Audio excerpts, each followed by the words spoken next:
하나님의 부르심을 따라 천국 잔치 예배 자리로 나오신 여러분들을 우리 주님의 이름으로 환영하고 축복합니다.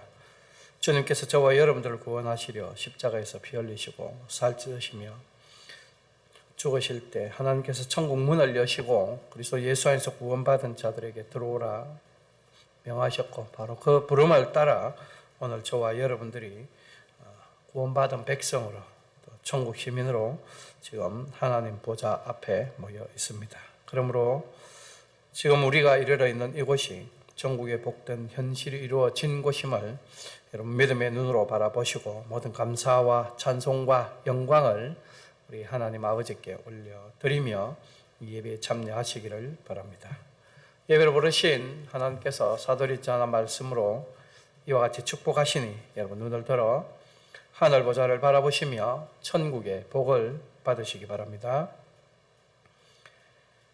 하나님의 사랑하심을 받고 성도로 부르심을 받은 모든 자에게 하나님 우리 아버지와 주 예수 그리스도로부터 은혜와 평강이 있기를 원하노라.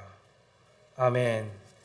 우리 다 같이 자리에서 일어나셔서 사도신경으로 우리의 신앙을 함께 고백하겠습니다. 나는 전능하신 성부 하나님 천지의 창조주를 믿사오며 또한 그의 독생자 우리 주 예수 그리스도를 믿사오니 그분은 성령으로 잉태되사 동정녀 마리아에게서 나셨으며 본디오 빌라도 아래에서 고난을 받으사 십자가에 못 박히시고 죽으시고 장사되셨고 엄부에 내려가셨으며 3일 만에 죽은 자들 가운데서 부활하셨고 하늘에 오르셨고 전능하신 성부 하나님 우편에 앉아 계시며 거기로부터 살아있는 자들과 죽은 자들을 심판하러 오실 것입니다. 나는 성령을 믿사오며 거룩한 공교회와 성도의 교제와 죄의 사함과 육신의 부활과 영원한 생명을 믿사옵나이다. 아멘. 서신 채로 찬송가 10장 1절 4절 함께 찬송하겠습니다.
겠습니다. 교리고동 하이델베르그 요림답 76번 함께 교독하겠습니다. 십자가에 달리신 그리스도의 몸을 먹고 그의 흘리신 피를 마신다는 것은 무슨 뜻입니까? 그것은 믿는 마음으로 그리스도의 모든 고난과 죽음을 받아들이고 이로써 죄의 사함과 영원한 생명을 얻는 것이며 나아가서 그리스도 안에 또한 우리 안에 거하시는 성령으로 말미암아 우리가 그리스도의 거룩한 몸에 더욱더 연합됨을 의미합니다. 비록 그리스도는 하늘에 계시고 우리는 땅에 있다 할지라도 우리는 그의 살 중의 살이요 그의 뼈 중의 뼈이며 마치 우리 몸의 지체들이 한 영혼에 의해 살고 다스림을 받는 것처럼 우리도 한 성령에 의해서 영원히 살고 다스림을 받습니다. 아멘. 찬송가 176장 함께 찬송하겠습니다.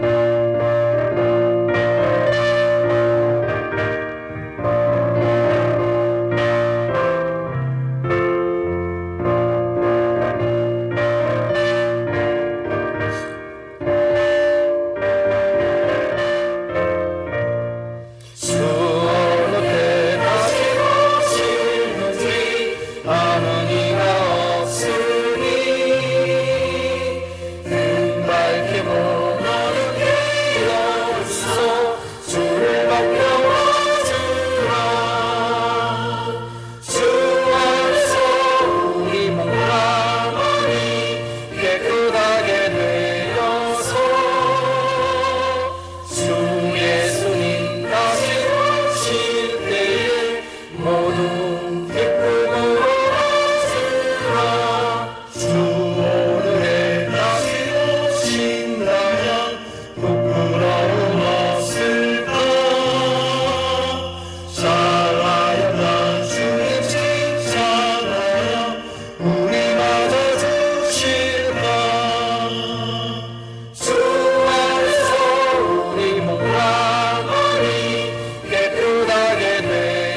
교동은 17번 시편 19편 함께 교독하겠습니다.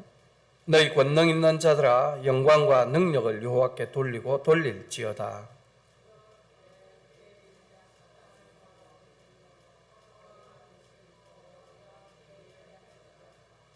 여호와의 소리가 물 위에 있도다. 영광의 하나님이 우렛소리를 내시니 여호와는 많은 물 위에 계시도다.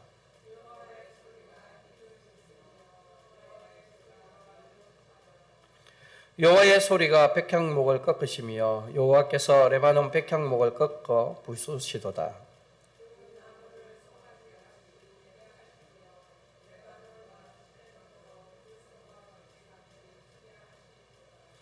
여호와의 소리가 화염을 가르시도다.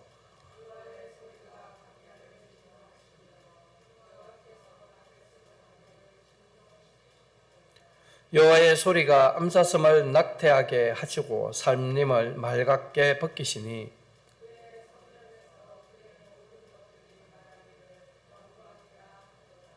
여호와께서 홍수 때에 좌정하셨으며 여호와께서 영원하도록 왕으로 좌정하시도다.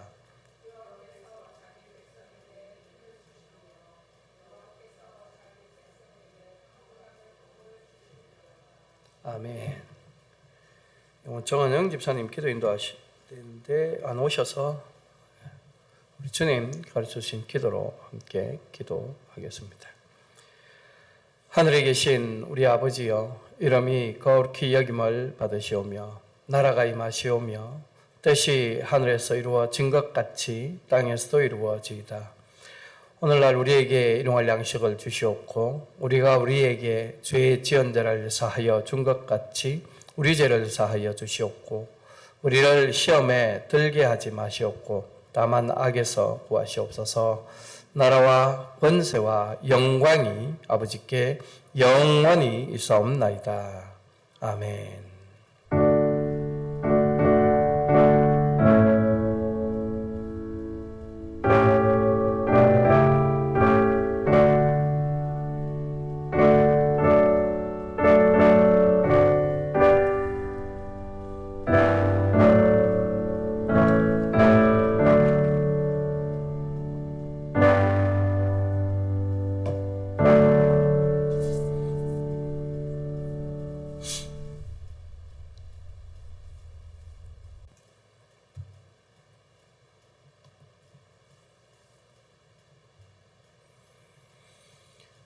오늘 우리에게 주시는 말씀 함께 보겠습니다. 신약성경 고린도전서 13장 4절로 7절 말씀입니다.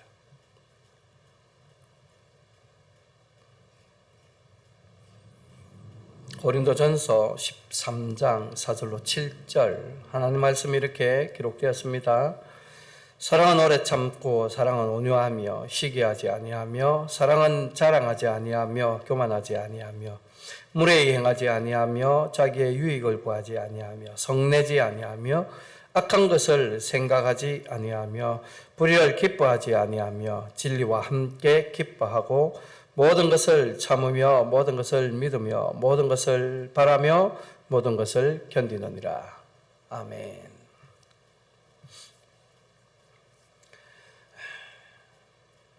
그리스도의 사랑 전체 순서로는 9번째, 그리고 사랑의 내용으로는 이제 8번째 살펴보려고 하는데, 바울 사도가 에베소 3장에서 성도들이 모든 지식에 넘치는 그리스도의 사랑을 알기 원한다 라고 기도했던 것 기억하시죠?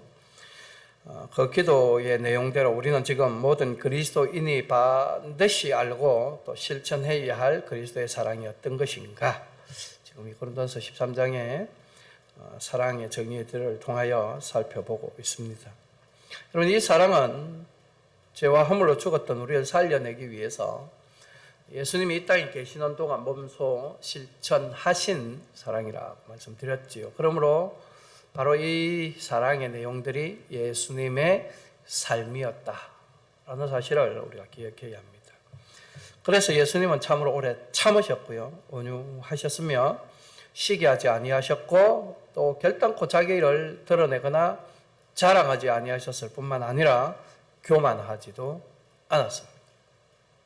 그리고 예수님은 그 누구에게도 무례히 행하지 않았죠. 저희가 그 앞에 주에 살펴봤던 무례히 행하지 않는다는 것, 예수님이 하나님의 말씀과 계명을 그대로 지켜 행하셨다라는 것을 나타낸다고 그랬죠. 그렇게 지킴으로써, 그렇게 행하심으로써 무례하지 않는 사랑을 아버지 하나님께 나타내 보이셨다. 그러므로 오늘 이 세상 속에서 살아가는 우리가 나타내야 할 무례하지 않는 사랑, 뭐라고 그랬습니까? 하나님의 말씀에 순종하고 그 말씀대로 살기를 힘쓰는 것. 그 말씀을 지켜내는 것. 이게 무례하지 않는 사랑이에요. 그리스도 예수께서 우리에게 주신 새 계명대로 사는 것. 그게 새 계명이 뭐라고요? 서로 사랑하라. 사랑하며 사는 것. 그 사랑을 실천하면서 이게 무례하지 않는 사랑의 실천이다. 그럼 우리가 바로 앞에 주에 지난주에 제가 없었고 그 앞에 주 예수님이 자기의 유익을 구하지 않는다, 않았다. 자기의 유익을 구하지 않는다는 말은 단순히 어떤 이익을 얻는 것, 이런 것의 의미가 아니라고 그랬죠. 궁극적인 의미는 자기 자신을 부인하는 거예요.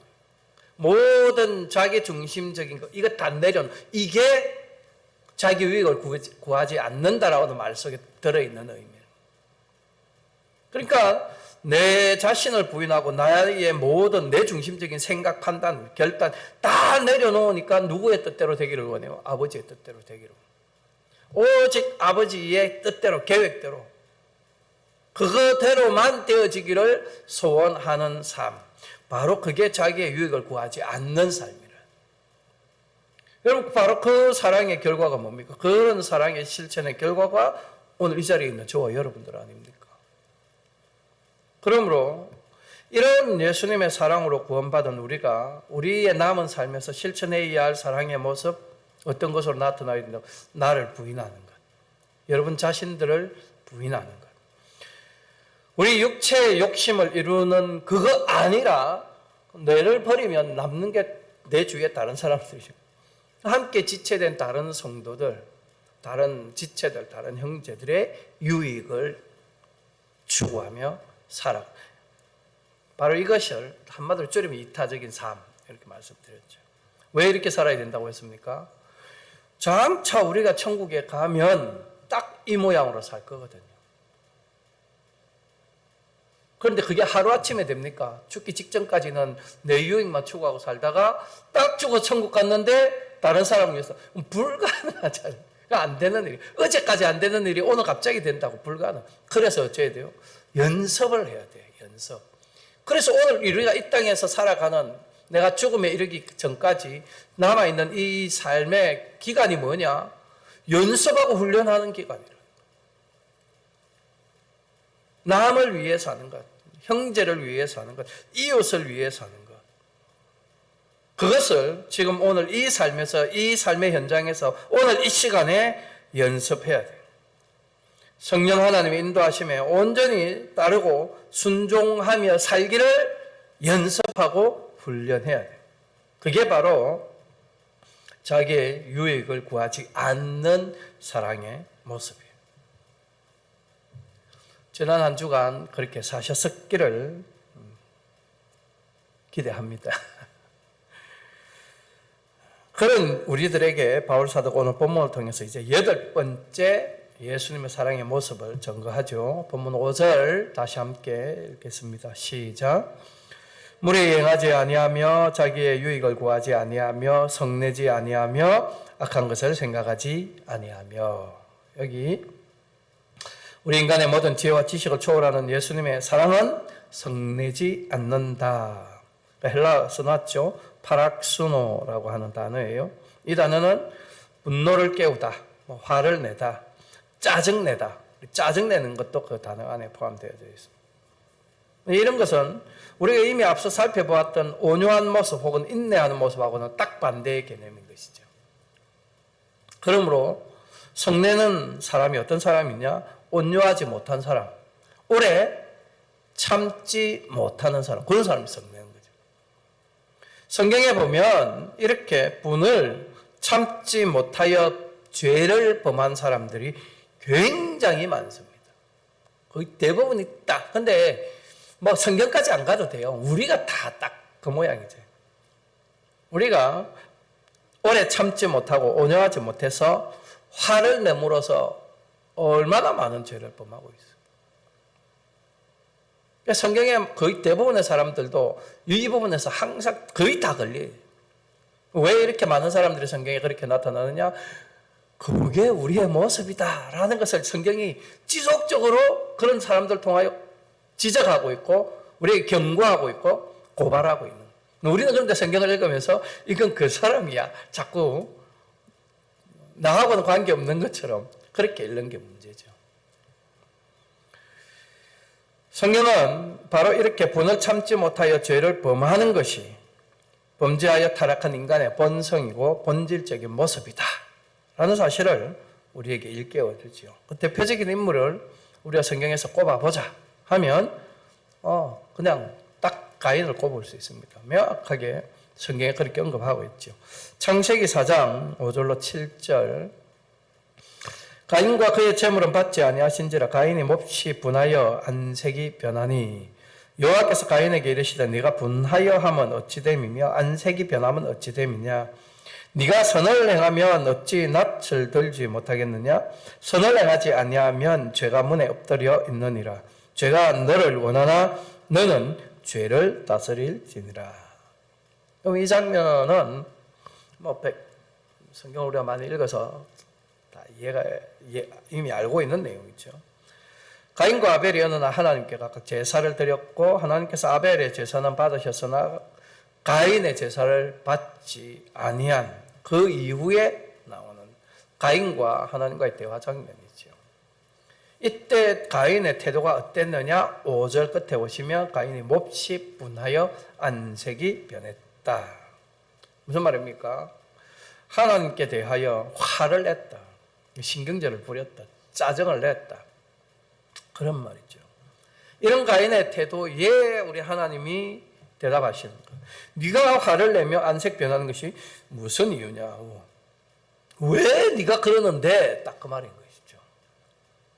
그러면서 예수님 하나님이 하시는 말씀 7절에는 처음부터 네가 선을 행했으면 선한 마음으로 행했으면 문제가 없었을 것인데 네가 처음부터 선한 마음으로 행하지 않았기 때문에 이런 결과가 초래되었다라는 거죠. 그래서 뭐라고 뒤에 말합니까? 결국 그렇게 선한 마음으로 행하지 아니하면 죄가 문에 엎드려 있느니 결국 죄 앞에 엎드려진다라는 이야기. 자, 우리가 이 시점에서 한번 생각을 해볼 게 있습니다. 지금 가인과 아벨의 하나님께 대한 제사에 이걸 한 사건 이벤트로 보면 이 이벤트, 이 사건은 범죄하여 타락하기 전입니까? 후입니까? 잘 생각해 보세요. 제가 말하는 이 범죄는 가인의 범죄를 말하는 게 아닙니다.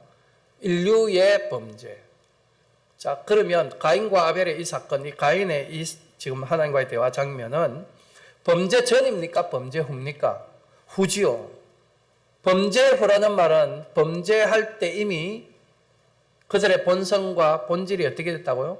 변질되고 타락되어졌다라는 것이죠. 그러면 변질되고 타락되어졌는데 선을 행할 수 있습니까? 없습니까? 선을 행할 수 없죠. 그럼 하나님의 이 말씀은 뭡니까? 처음부터 선한 마음으로 행하지 아니하면 결국 죄에 넘어진다. 아니 처음부터 선을 행할 수 없어요. 가인과 아벨은. 그런데 하나님이 이렇게 말한다. 이게 무슨 말입니까? 왜 하나님이 이런 식으로 말했을까요? 아니 선을 행할 수 없는 인간에게 선을 행하지 않았다? 무슨 정말 말이 안 되는 말을 지금 하고 있는 거잖아요. 우리 하나님은 때때로 말이 안 되는 말을 하시는 분입니까? 이 말 속에 담겨 있는 의미를 잘 이해하고 파악해야 되나. 너는 선을 행할 수 있는데 선을 행하지 않았다. 이 말이 아니라는 거예요. 결국 이 시점에서 가인이 혹은 아벨이 혹은 아담이나 하와가 행할 수 있는 선이라는 것. 사실 선을 행할 수는 없어요. 타락했기 때문에. 그러면 그들이 하나님 앞에서 나타낼 수 있는 선이라는 게 과연 뭘까를 생각해 보면 딱 하나밖에 없어요. 딱 하나. 유일하게 할 수 있는 거. 하나님이 선하신 분이다라는 사실을 알고 인정하는 거예요. 그거는 할 수 있잖아요. 내가 선한 일을 할 수는 없지만, 그러나 내가 아무리 악한 종자라도, 내 본성이 타락하고 악하다, 세상의 모든 악한 사람들도 누가 자기하고 달리 선한 것은 다 판단하고 살잖아요. 자, 잘 생각해 보세요. 이게 가능한 이유가 왜 죄를 지었습니까? 죄를 지은 동기와 목적이 뭡니까? 아담과 하와가 선악간의 판단 기준이 자기이고 싶은 거예요.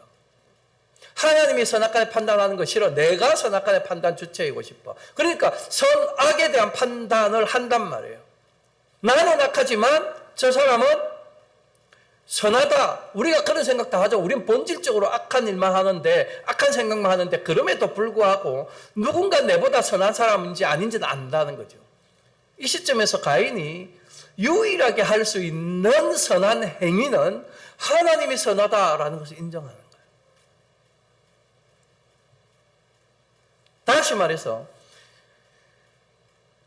하나님께서 지금 가인에게 너는 선을 행하지 않았다라고 하는 말의 의미는 그럼 뭐겠어요? 가인은 하나님을 선하다라고 인정하지 않았다. 다시 말해서 하나님의 하나님 되심을 가인은 인정하지 않았다. 하나님이 하나님이시라는 사실을 인정하지도 않는 사람이 그 하나님께 제사를 드렸다고요. 그럼 어떤 제사입니까, 이게? 이게 무슨 제사예요? 그게 거짓 제사인 거죠. 진실로 하나님에 대한 마음이 없는데 그 앞에 나가서 예배한다고요. 그 예배가 뭡니까? 그 무슨 의미가 있는 예배입니까? 누구를 위한 예배고 누구를 위한 제사입니까? 그게 자기를 위한 거지, 그게. 제가 늘 말씀드리잖아요. 교회 안에 많은 교인들이 모여 있지만 진심으로 하나님을 예배하는 사람이 적다고요. 그건 성경도 이야기하잖아요. 구약의 선지자들이 지속적으로 이스라엘 백성들에게 경고하는 바가 그거 아닙니까? 너희가 하나님의 이름 부르지만 헛되이 부른다라고. 하나님 앞에 예배한다고 나와 있지만 진실로 예배하지 않는, 온전한 마음으로 예배하지 않는 것, 결국 그거는 하나님을 위한 예배가 아니고 자기를 위한 예배예요. 내가 그래도 종교는 있다. 나는 이런 종교인이야. 이거를 포장하는 거잖아요. 자기를 위한. 가인이 정확하게 지금 그걸 하고 있었다는 거죠. 그런 마음으로 하나님 앞에 드리는 제사를 하나님이, 여러분 같으면 받겠어요? 여러분 같으면 그거 받아주겠어요? 안 받죠, 당연히. 그래서 안 받는 거예요. 그러면 내가 틀렸구나. 그렇잖아요. 내가 드린 제사를 하나님 안 받으셨다. 내 할 때 문제가 있겠구나. 내 마음이 그렇지 않았구나라고 자각하고 고쳐야 되는데 화를 내. 누구에게요? 하나님에게. 아니 내가 이렇게 해주는데 받아야지. 네가 뭐라고 안 받고. 지금 딱 그 모양인 거예요. 그래서 가인이 하나님에 대하여 몹시 분을 내고 안색이 변하였다. 여러분 생각해 보세요. 지금 이 장면에서 이 가인이 하나님을 대하는 태도, 하나님이 경외하는 걸까요?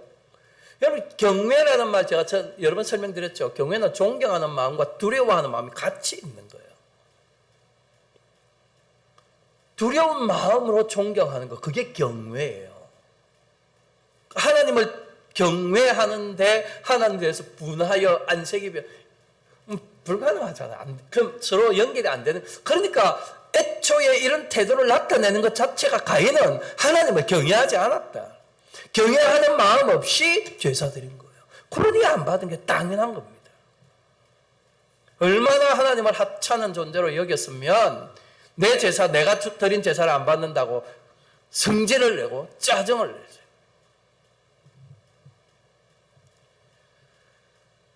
그이는 참으로 하나님의 하나님 되심을 인정하지 않으면서 자기 부모들이 하던 아담과 하와가 하던 그 습관을 따라 하나님께 형식적인 제사만 드린 거예요. 여러분, 우리가 지금 예배하러 나오는데 정말 형식적으로 습관을 따라 하고 있는 예배이면 제가 늘 말씀드리지만 그거 안 하는 게 더 낫습니다. 그거 하는 게 시간 낭비예요. 어차피 하나님 받지 않으세요. 그 예배를 기뻐하지 않는다고요. 그런데 뭐하러 여기서 힘들게 앉아가지고 1시간 설교가 짧지도 않고 재미도 없는데 뭐 한다고 듣고 있습니까? 밖에 나가서 그냥 세상의 연락을 즐기는 게 홀라요. 괜히 하나님한테 처음부터 너는 선한 마음이 아니었다. 그 책망만 듣는다니까요.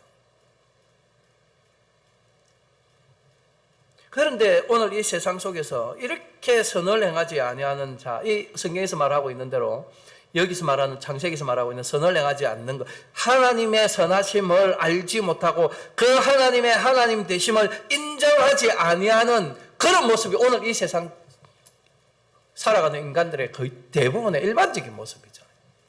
저는 세상 밖에 있는 사람들뿐만 아니라 교회 안에서도 거의 반 이상 그럴 거다라고 생각을 합니다. 왜요? 예배 자체를 자기의 만족을 추구하는 것으로 생각하고 참여하니까. 설교의 말씀을 하나님의 말씀으로 듣는 게 아니고 내 마음과 내 지식을 충족시켜주는 것으로. 그래서 목사가 설교할 때 설교를 잘하나 못하나, 오늘 재미있게 했나 안 했나, 그런 걸 앉아 평가, 그게 무슨 예배입니까? 하나님 말씀 듣는 태도가 아니죠. 우리 교인들이 그렇다 소리를 하는 게 아닙니다. 이거는 제가 이미 과거에 숱하게 경험했던, 심지어 제가 이 교회 오기 전에 앞에 있었던 교회에 계셨던 분도 몇 명 안 된다고 말씀드렸죠. 그 몇 명 안 되는 분 중에 한 분이 대놓고 저한테 그렇게 이야기를 했습니다.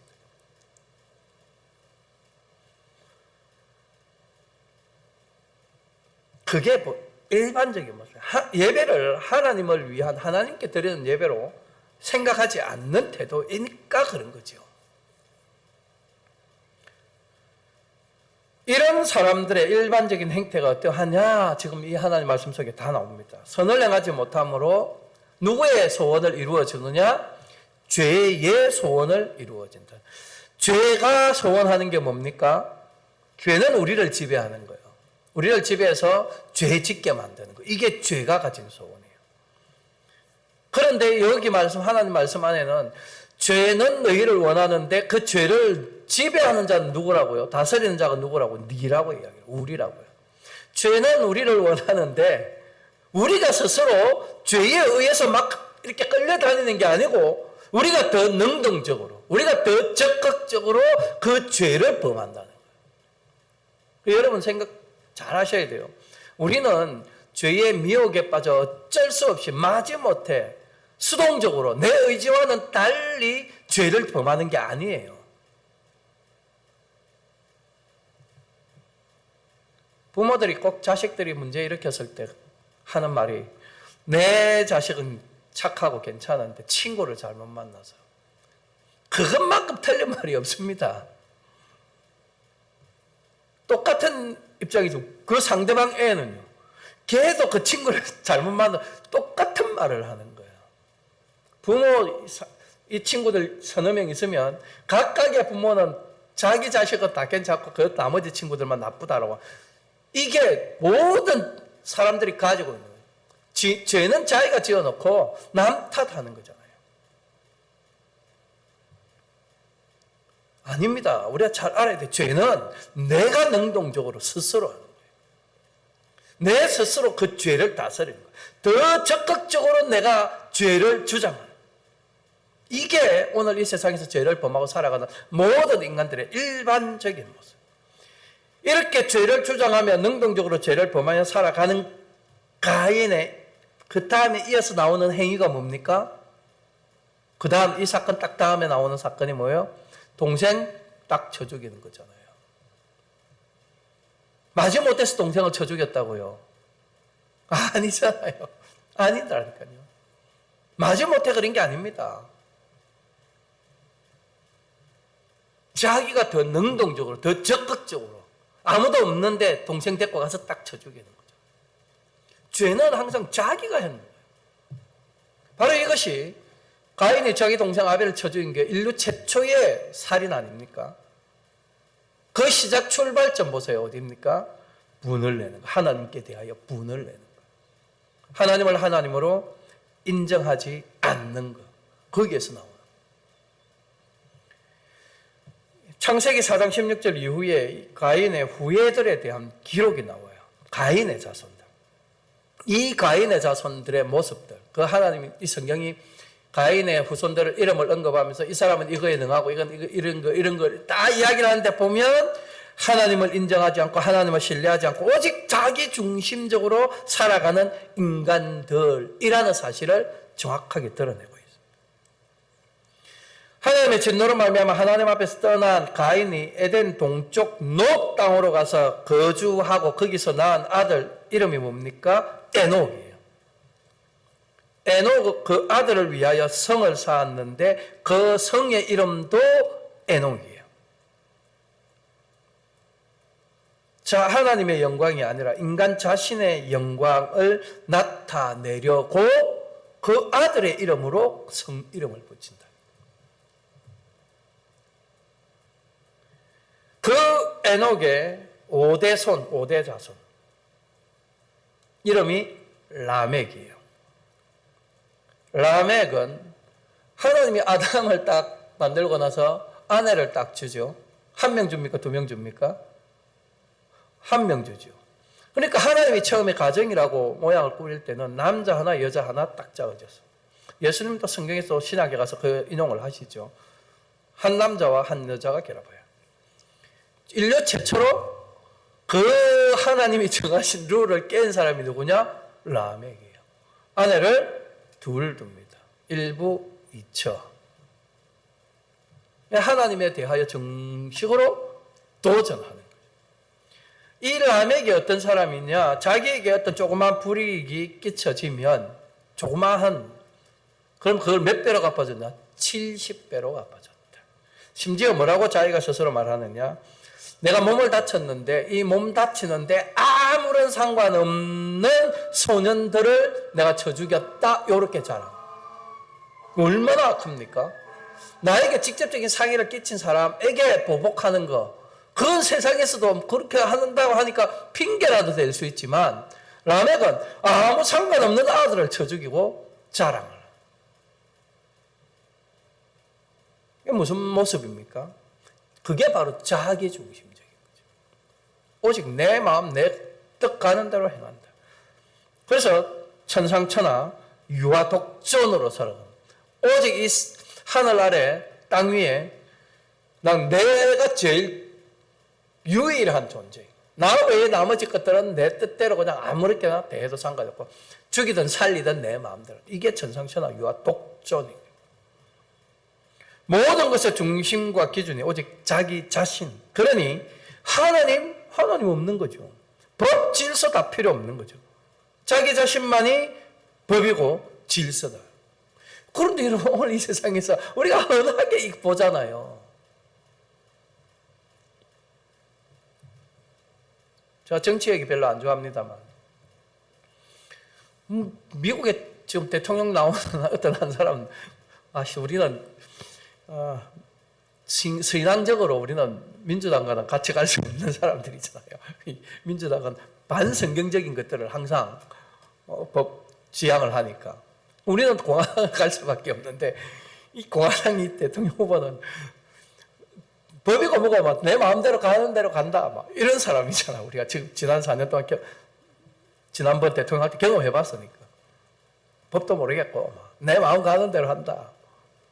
한국의 대통령 똑같고 우리가 지금 이런 시대에 살아요. 법이 있는데 법을 지켜야 될 사람 법 안 지켜보죠.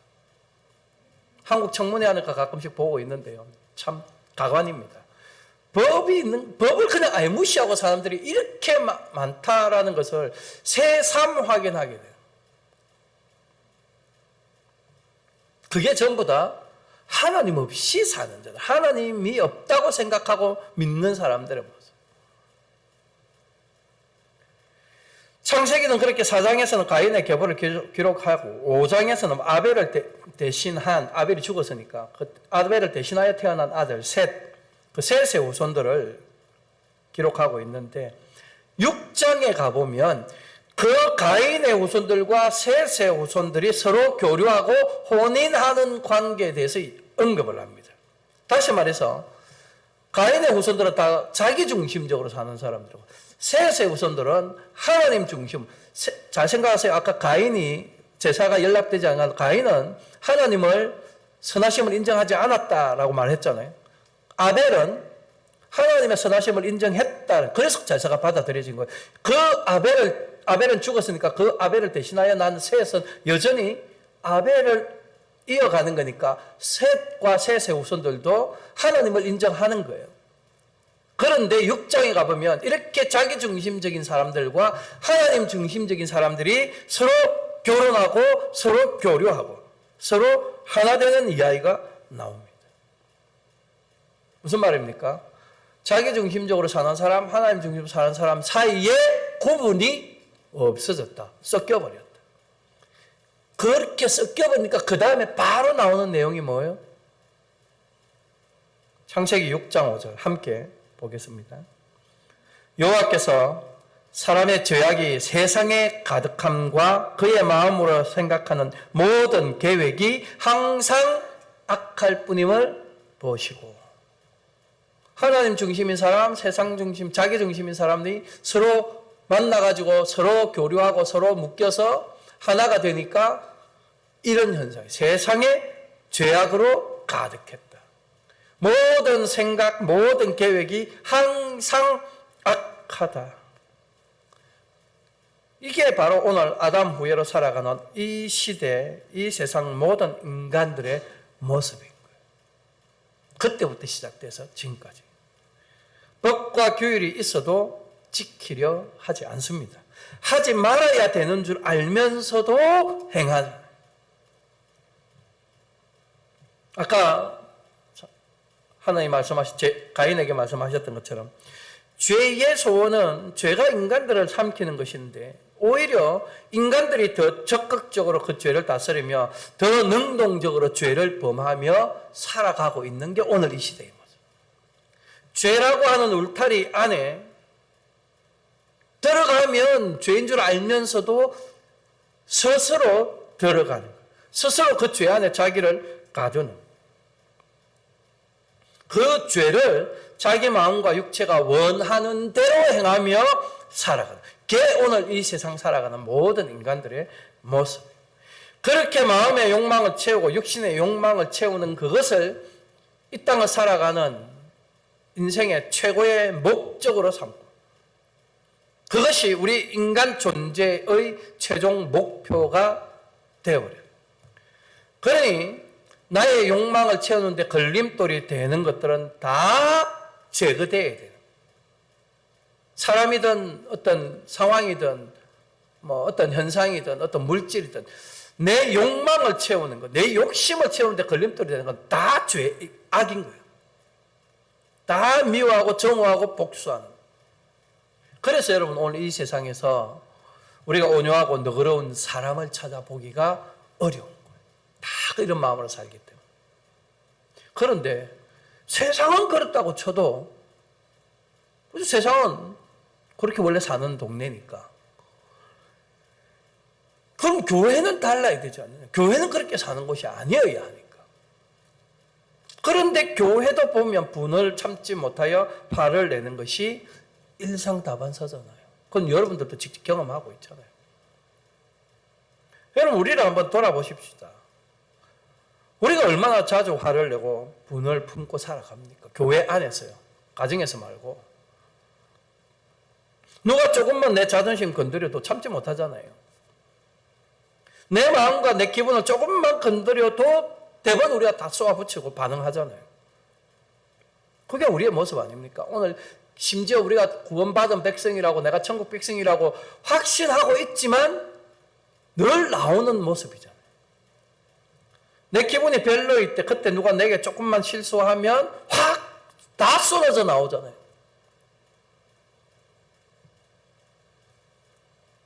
내하고 조금만 생각이 다르고 내하고 조금만 의견이 달라도 용납 안 되는 거. 그게 오늘 우리의 모습이에요. 난 바깥 교회 밖의 모습이 아니에요. 교회 안의 모습이에요. 그래서 교회 안에 있는 성도들에게 하나님이 사도들을 통해 권면하시죠. 야고보 사도가 그런 우리의 모습들에 대하여 어떻게 권면하고 있는가? 야고보 1장 19절로 20절 함께 큰 목소리로 읽어보겠습니다. 시작. 네, 사랑하는 형제들아, 너희가 알지니 사람마다 듣기는 속히 하고 말하기는 더디하며 성내기도 더디하라. 사람이 성내는 것이 하나님의 의를 이루지 못함이라. 이게 신약교회의 성도들에게 주신 하나님의 말씀이고 사도인 야고보가 우리에게 권면하는 말이에요. 사람이 성내고 분을 내므로 무엇을 이루지 못하느냐? 하나님의 의를 이루지 못한다. 그러니 보십시오. 가인이 정확하게 그걸 나타내잖아요. 그런데 성도인 우리가 분을 품고 화를 낸다면 지금 무엇을 증거하는 겁니까? 내가 성도가 아니라 내가 지금 죄 아래 나를 가지고 있구나. 그 죄를 내가 다스리고 있구나 하는 것을 증거하는 거예요. 그러니 성을 내는 것은 죄의 본질을 따라 사는 것이다 라는 사실을 우리가 근본적으로 인식하고 있어요. 머릿속에 계속 가지고 있어요. 그래서 바울 사도가 오늘 본문에서 우리에게 사랑은 성내지 않는다라고 말하는 거예요. 사랑은 성내는 것이 아니다. 죄의 본질을 따르는 것이 아니다. 그러니 사랑한다고 말하면서 분을 품고 있고 화를 내고 성내는 것, 그건 참 사랑이라 말할 수 없는 것이죠. 그건 그렇게 하면서도 사랑한다고 말하면 그거는 왜곡된 사랑이죠. 무슨 자기중심적인 사랑이지. 사랑은 상대방 중심이어야 되는데 내 중심적인 사랑을. 그렇게 자기중심적인 사랑을 세상에서 뭐라고 말합니까? 집착 그러잖아요. 집착. 그게 왜곡된 사랑이에요. 자기중심적인 사랑. 그러나 예수님이 오늘 우리에게 베풀어 주신 사랑은 이런 게 아니었습니다. 앞서 성낸다는 말의 반대 개념이 제가 온유와 인내라고 말씀드렸는데 우리를 향한 그 예수님의 사랑이 바로 이런 온유와 오래 참음의 사랑이었다는 걸 우리가 다 확인했잖아요. 그래서 예수님이 자기 자신을 어떻게 소개합니까? 마태복음 11장 29절요. 함께 봅시다. 시작. 나는 마음이 온유하고 겸손하니 나의 멍에를 메고 내게 배우라. 그리하면 너희 마음이 힘을 얻으려니.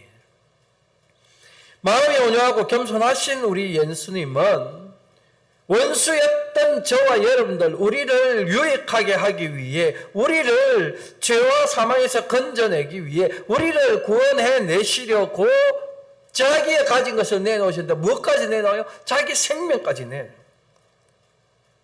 자기를 희생하고 자기를 부인하고 자기를 부정하는 데까지 나아가요. 이것이 우리를 향한 예수님의 사랑이었습니다. 잘 생각해 보세요. 예수님은 원수였던 그들을, 우리 인간들을 구원하러 오셨으나, 여러분 보세요. 그 시대의 사람들이 그 예수님을 영접하였습니까? 영접하지 않았어요. 도리어 그들은 예수님을 핍박하고 조롱하고 능멸했습니다. 그럼에도 예수님은 단 한 번도 그들에게 분을 품거나 성내거나 그리하지 않으시고 끝까지 하나님의 하나님 되심, 우리 하나님의 모든 계획과 우리 하나님의 모든 일하심이 선하시다라는 것을 인정하고 거기에 묵묵히 순종하며 따라가심으로 마침내 저와 여러분들을 구원에 이르게 하시잖아요. 제가 또 예수님 화 안 냈다 이렇게 말하면 또 예수님 화냈는데? 성경에 있던데? 성전 청결을 할 때 막 하다가 채찍질 휘두르고 막 상도 뒤집어 엎고, 제자들이 막 아이들이 예수님께 막 오는 거, 예수님을 막 좀 곤란하게 하고 막 번거롭게 할까 싶어 막 오지 못하도록 막고 막 그럴 때 그 부모들에게 막 화내고 그랬는데, 제가 이거는 말씀드렸죠, 전에도. 예수님 자신에 대한 감정 때문이 아니고 거룩하시고 존귀하신 우리 하나님께서 우상보다 더 못한 그런 존재로 여김받는 것에 대해 분을 냈다. 하나님이 그렇게 여김받는 것에 대하여 분을 낸. 그래서 성전을 청결하는 사건. 어린아이들이 이렇게 오는 것을 막은 제자들에게 화를 내신 것, 복음은 어린아이들에게까지도 전해져야 되는 거예요. 구원의 복은 그 어린아이들에게까지도 차별 없이 나아가야 돼요. 증거되어지고 베풀어져야, 그걸 방해하니까 그 방해되는 요소를 막기 위해 그렇게 하시고 있어요. 예수님이 자기 자신 때문에 자기 자신의 감정에 의하여 그렇게 한 것으로 착각하면, 그렇게 성경을 어설프게 하시는 분들 꼭 이런 걸 인용해서 그렇더라고 말 아니라는 거예요. 완전 다른 이야기. 하나님의 하나님 되심이 가려지고 우리 하나님의 선하심이 부인되어질 때, 복음이 회방을 받을 때, 그럴 때 우리 성도들 마땅히 들고 일어나야죠. 화를 내야 됩니다. 목사인 저는 그런 일들에 화를 내야죠. 그래서 성도답게 살지 못하고 밖에 나가서 하나님의 영광 가리는 일을 하면 그런 성도들을 책망해야 되는 거예요. 그것마저도 안 하면 어떻게 하나님의 거룩한 말씀을 지켜가겠어요? 그건 여러분들도 마찬가지입니다. 목사님, 제가 하나님의 말씀을 왜곡하고 다르게 말하고 거짓 것으로 바꾸고 진리의 말씀을 왜곡하여 그 복음이 복음으로 증거되지 못하도록 막는 행위를 한다면, 교회가 교회다운 모습으로 세상에 증거되지 못하도록 막는다면, 방해가 된다면 화를 내야 되는 거예요. 이해가 되시죠? 이런 거는 화를 내야 되는 게 마땅한 거예요.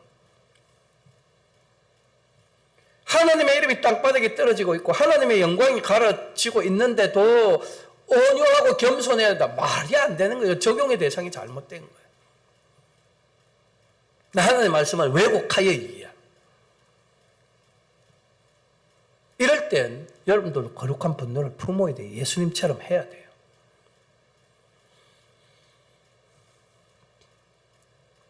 교회가 예수 그리스도를 전하지 못하고 하나님의 영광을 나타내지 못할 때 우리는 거룩한 분노를 품고 일어나야 돼요. 그러나 그럴 때도 또 조심해야 되죠. 막 하라는 게 아니에요. 내 속에 억눌려 있던, 우리의 말씀으로 성령으로 눌러있던 그 죄성이 계속 올라오잖아요. 그 죄성이 요럴 때 막 또 팍 튀쳐나올 수 있고, 그러니까 조심해야 돼요. 그래서 성경은 성도들이 분을 내지 말라고 말하지 않아요.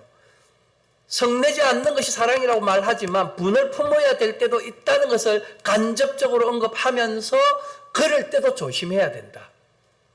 그런 말씀을 한다는, 에베소서에 그 나왔죠. 제가 에베소 강론할 때 했습니다. 에베소 4장 26절 27절.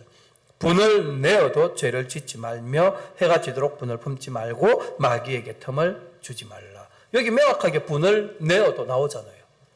성도들이 분을 내어도 분을 내야 될 때가 있다고요. 그러나 죄는 짓지 마라.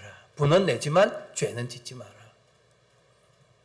하나님 되심을 인정하지 않는 쪽으로까지 죄를 범하고 나가면 안 되는, 화를 내고 나가면 안 되는 거예요. 그러니까 이 분을 내지 말라는 말을 잘 이해하셔야 돼요. 분을 내어도 이것도 잘 이해해야 돼요. 그래서 그런 분을 낼 때도 마귀에게 틈을 주는 그런 일이 되지 않도록 주의해서, 그래서 분을 품어라. 그러니 우리 그리스도인 아무리 일해나 분을 품어서도 안 되고 분을 내어서도 안 되고 성을 내어서도 안 되지만 내야 될 때는 또 내야 되는. 그러나 그 내야 될 때도 이런 주의사항들을 잘 생각하며 조심해서 해. 이게 오늘 이 땅에서 우리가 훈련해야 되는 모습. 예수님도 다 구별해서 하잖아요. 예수님은 성내지 않는 사랑을 실천하며 사셨으나 성을 내야 될 땐 정확하게 내셨죠. 바로 그 모습이 오늘 우리에게서 나타나요. 사랑은 바로 이런 것이다.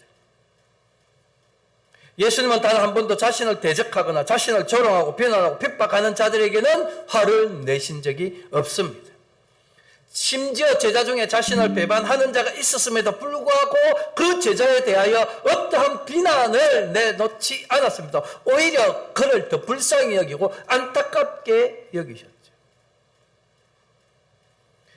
골고다 언덕에서는 자기를 십자가에 못 박는 그 군병들을 긍휼히 여기사 그들을 위해 오히려 사랑으로 기도하죠. 저들의 죄를 저들에게 돌리지 말라. 이러한 예수님의 사랑이 온유한 사랑이며 오래 참는 사랑이었어요.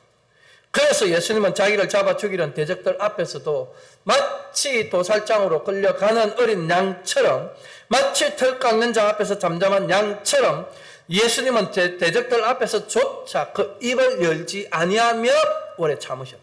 왜요? 하나님의 백성으로 선택된 우리를 구원해내기 위해서.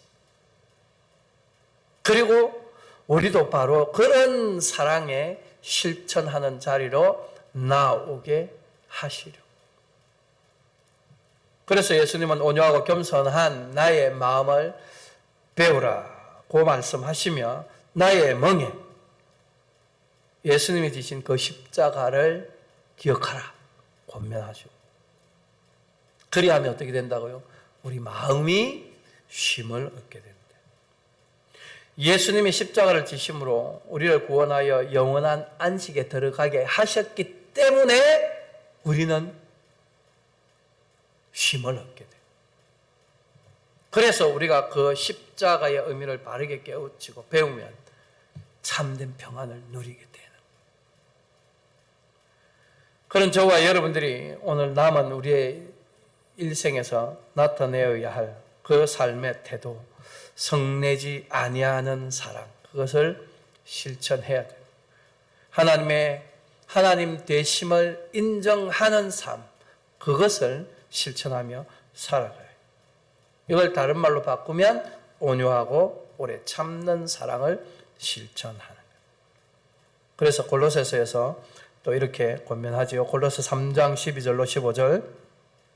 그러므로 너희는 하나님이 택하사 거룩하고 사랑받는 자처럼 긍휼과 자비와 겸손과 온유와 오래 참음을 옷 입고, 누가 누구에게 불만이 있거든 서로 용납하여 피차 용서하되 주께서 너희를 용서하신 것 같이 너희도 그리하고 이 모든 것 위에 사랑을 더하라. 이는 온전하게 매는 이니라.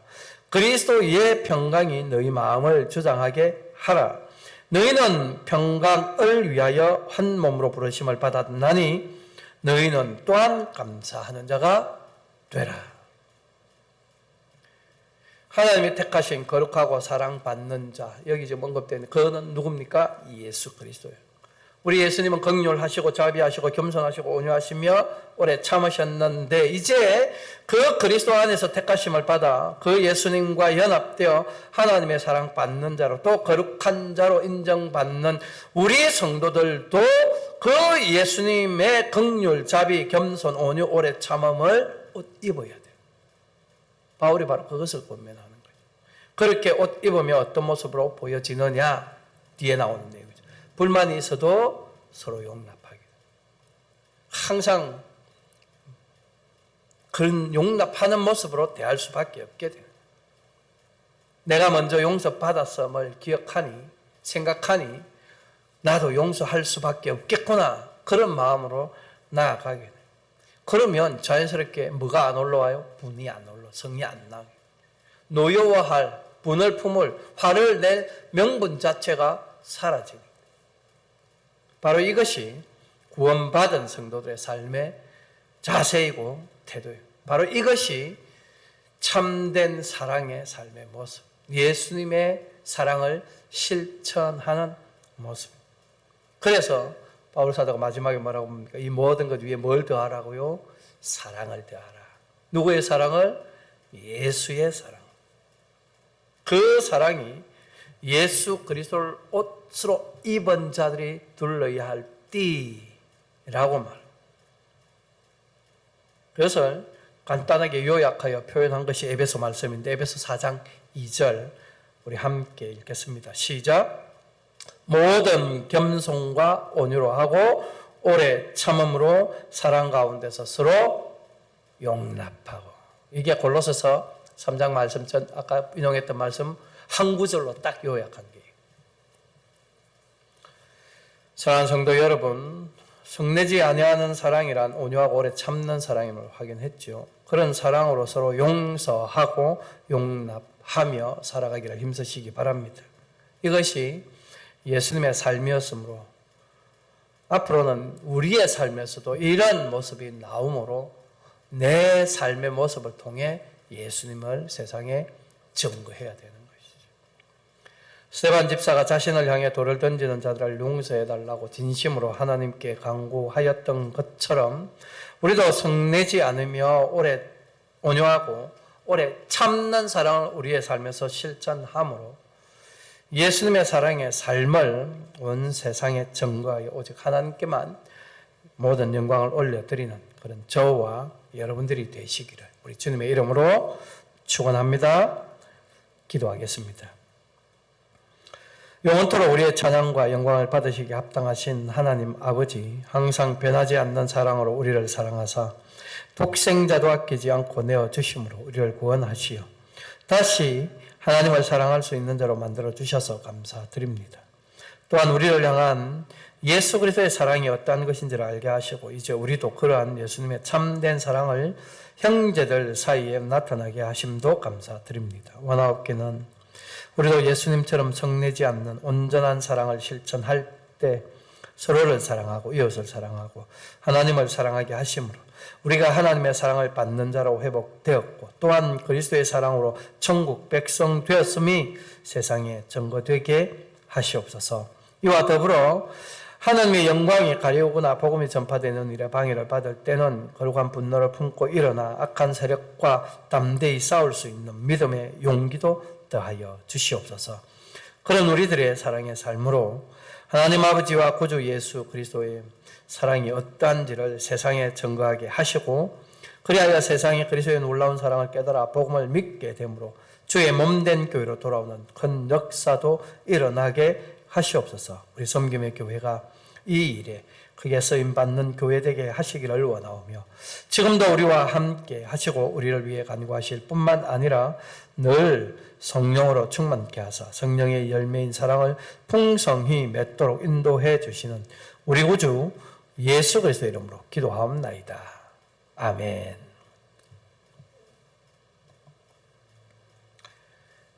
저자가 453장 함께 찬송하겠습니다.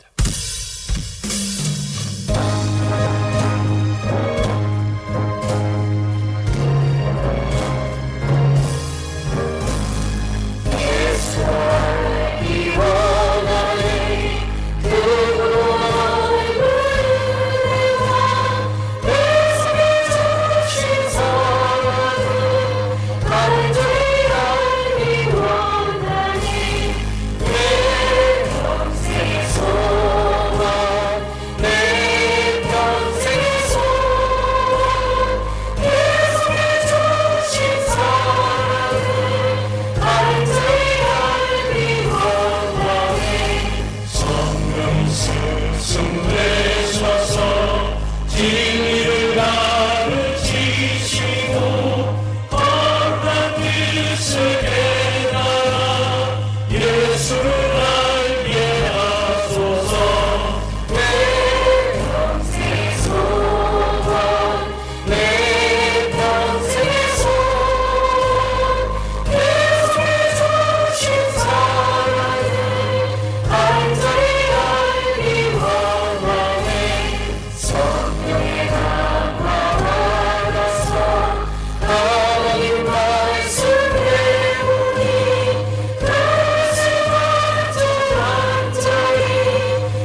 같이 자리에서 일어나셔서 찬송가 317장 1절, 5절 부르시며 준비한 예물로 하나님 앞에 봉헌하겠습니다.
기도하겠습니다. 억만제약 가운데 죽었던 우리를 사랑하셔서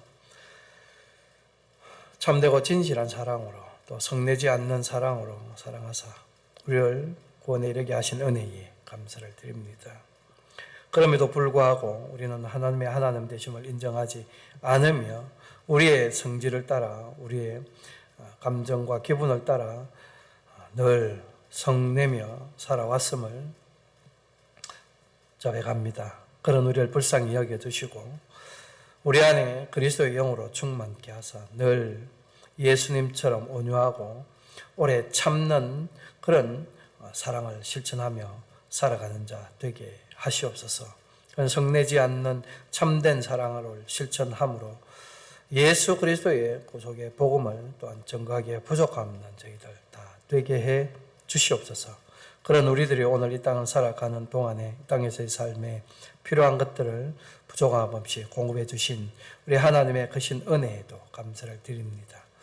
우리의 먹고 마시는 것, 우리의 입고 벗는 것, 우리의 가진 것, 우리의 누리는 모든 것이 하나님께로부터 비롯되었음을 고백하는 믿음으로 하나님께서 우리에게 주신 것 중에 일부를 구별하여 이 시간 감사함으로 우리 하나님 앞에 올려드립니다.